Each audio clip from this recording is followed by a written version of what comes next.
Hello, this is Lady Boulay, and welcome back to Black American Lineage. Happy Valentine's Day and happy Black History Month. Thank you for everything you do to support this channel. Today, I want to talk about the first Black Atlanta millionaire, Alonzo Franklin Herndon. Alonzo Franklin Herndon is not unlike a lot of Black people. He was born during the slavery days. He is the offspring of an enslaved woman and a white man. But he identified as Black because his mother was Black and because he was brought up in Black society. That is not the same as being biracial today, where Black people are choosing to have children with other races of people. The enslaved women could not make that choice. So this man was identified as colored or mulatto or Black, but he assimilated into the Black society of Atlanta. So this was one of the challenges of people coming out of slavery. If you look like this man, you could pass for other, maybe Italian, maybe Jewish, or some other race. But many of them who looked like this chose to remain in Black society. So Alonzo Herndon remained in Black society and made something out of it. So here's a profile of Alonzo Herndon, born a slave in Georgia. He's a rags to riches story, opened 3 barbershop businesses. His Peachtree shop was known as the Crystal Palace, which served elite white citizens in Atlanta. So he was getting trade on both sides. In 1905, he opened Atlanta Mutual Life Insurance Company, which sold life insurance to Black Americans.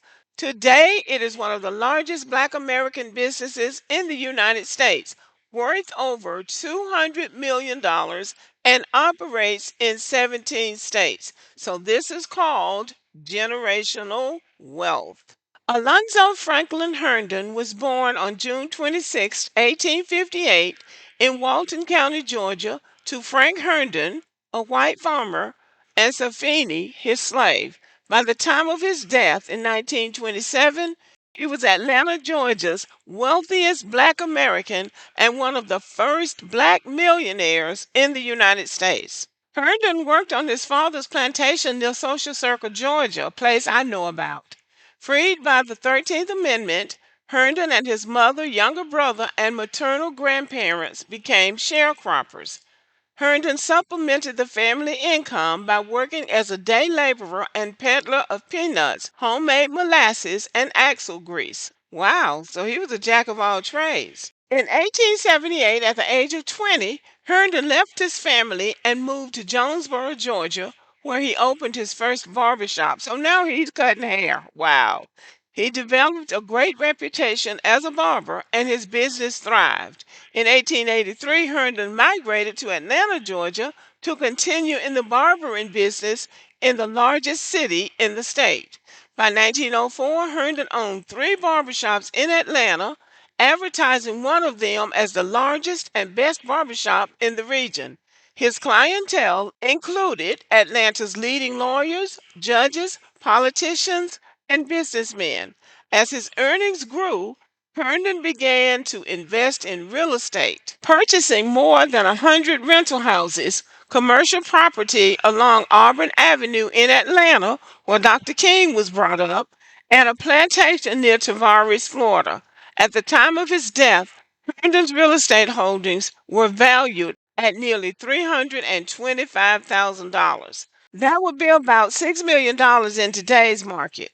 In 1905, Herndon purchased a failing insurance company, which he incorporated as Atlanta Mutual Insurance Association. He took over a company which had $5,000 in assets in 1905. By 1922, the company had more than $400,000 in assets. That year, Herndon changed the name of the company to Atlanta Life Insurance Company.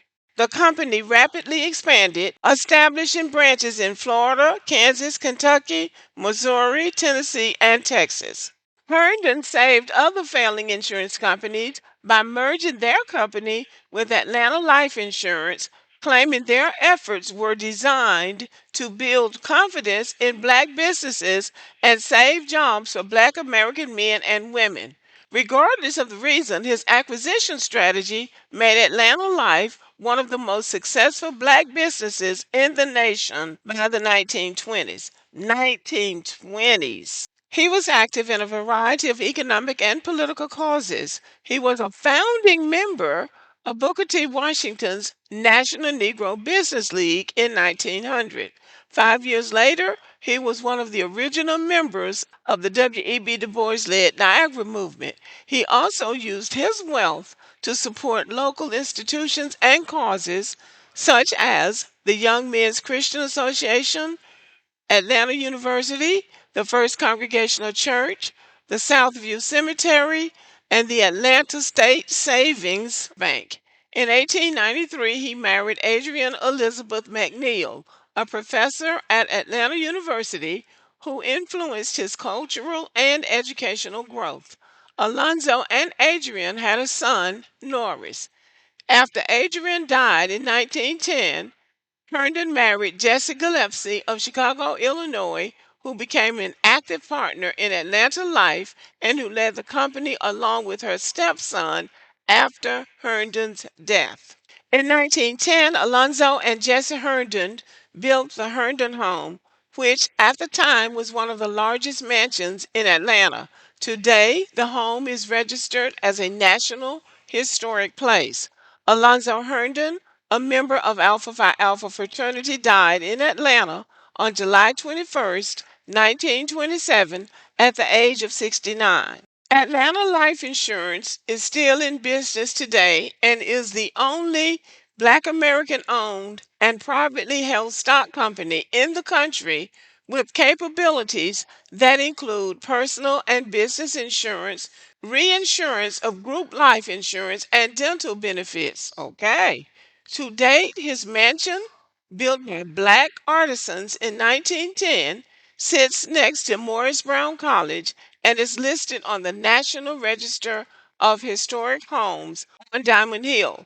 So his legacy lives on. Now let's look at these wives. These women are not just mulatto. These look like quadroons and octocrones. These people are more white than they are black. And that was very common among the mulatto class coming out of slavery. Many of them, not all, but many of them like to marry other mulattoes or quadroons, but they stayed in black American society, mainly because that was what they were used to. But they were the ones who got the education first. They made up what was called the black bourgeoisie, or some people call them boule now. But that's how it started. But the problem with them is that there were so few of them nationwide that either they couldn't get along with each other that they ended up marrying darker skinned people and created the admixture that we have now. But coming out of slavery, many of those almost white people married almost white people, but they still stayed in the black race. I can't figure it out, but maybe somebody will at some point. Okay, thank you for listening. Have a good evening and happy Valentine's Day.